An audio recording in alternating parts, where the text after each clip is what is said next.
Radio Classique, l'invité de l'économie. À 7h51 sur Radio Classique, c'est la vice-présidente de MSF qui est mon invitée ce matin. Bonjour docteur Claire Rieu. Bonjour. Merci d'avoir accepté notre invitation. De quelles informations disposiez-vous ce matin sur la situation aux Philippines ?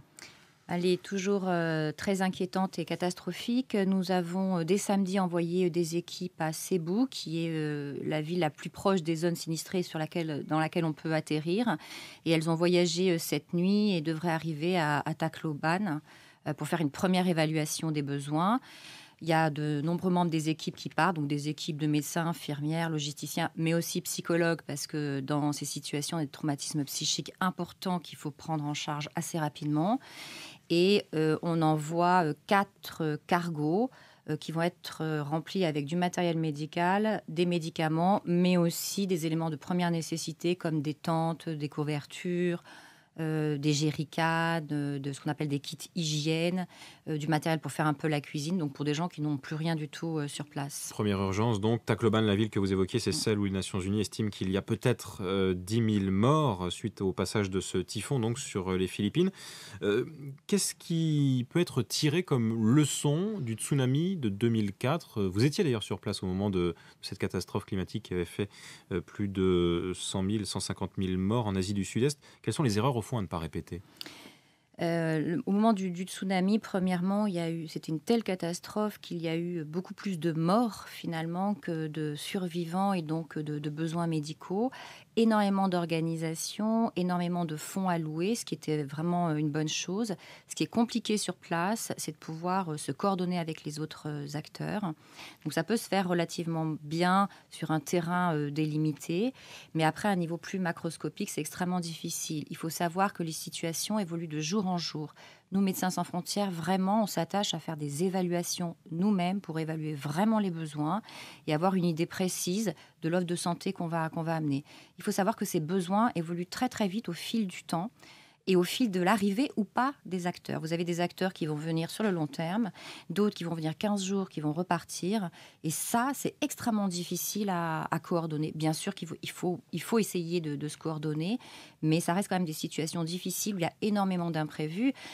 Il y a l'accès, déjà. On est là dans une situation, c'est pas... Physiquement parlant, accéder aux régions sinistrées. Tout à fait. Donc, physiquement parlant, on ne sait pas aujourd'hui.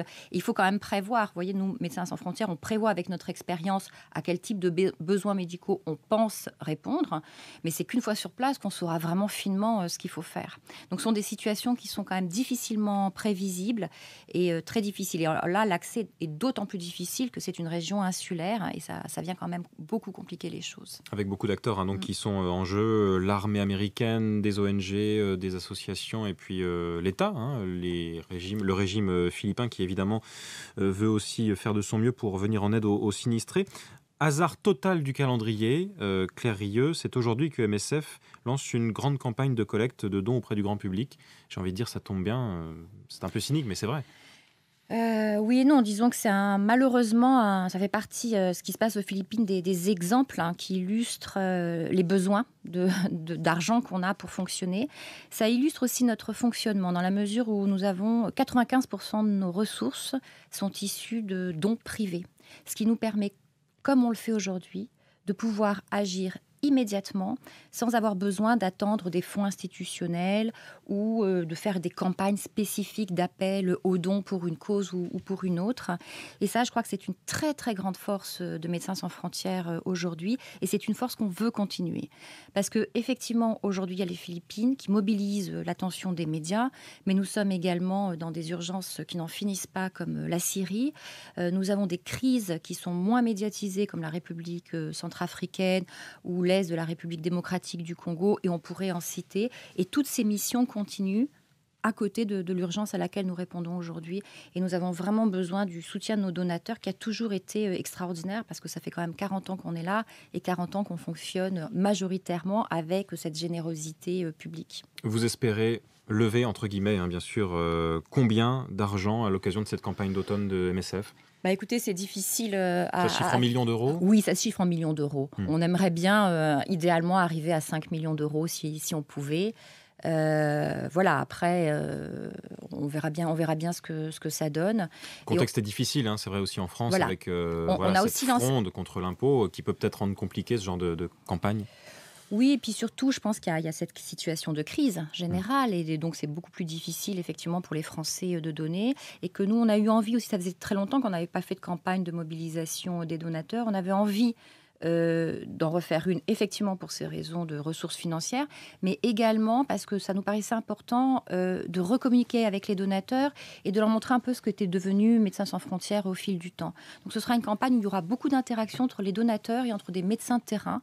Ils pourront communiquer, il y aura des forums organisés. Rencontrer les opérationnels. Voilà, et pour nous, c'est vraiment quelque chose qui est très important, et c'est ce on va essayer de faire donc à la place de la République ce matin à 10h, où on monte un hôpital de campagne, et on est prêt à accueillir toutes les personnes intéressées. Il y aura des médecins, des infirmières, des logisticiens pour discuter avec eux et que pour les gens réalisent, parce que c'est vraiment une chaîne humaine qui va du donateur au patient. Et puis on le rappelle, pour ceux qui nous écoutent, les dons versés aux ONG comme MSF sont en grande partie déductibles des impôts. Tout à fait. Là aussi, c'est un peu cynique, mais si ça peut aider à débloquer certaines volontés, c'est toujours le bienvenu. Merci beaucoup d'avoir été notre invité ce matin, Dr Claire Rieu. Je rappelle donc que vous êtes la vice-présidente de MSF sur Radio Classique. Bonne journée et bonne campagne. Bonne journée, merci. Avec Wendel, investisseur.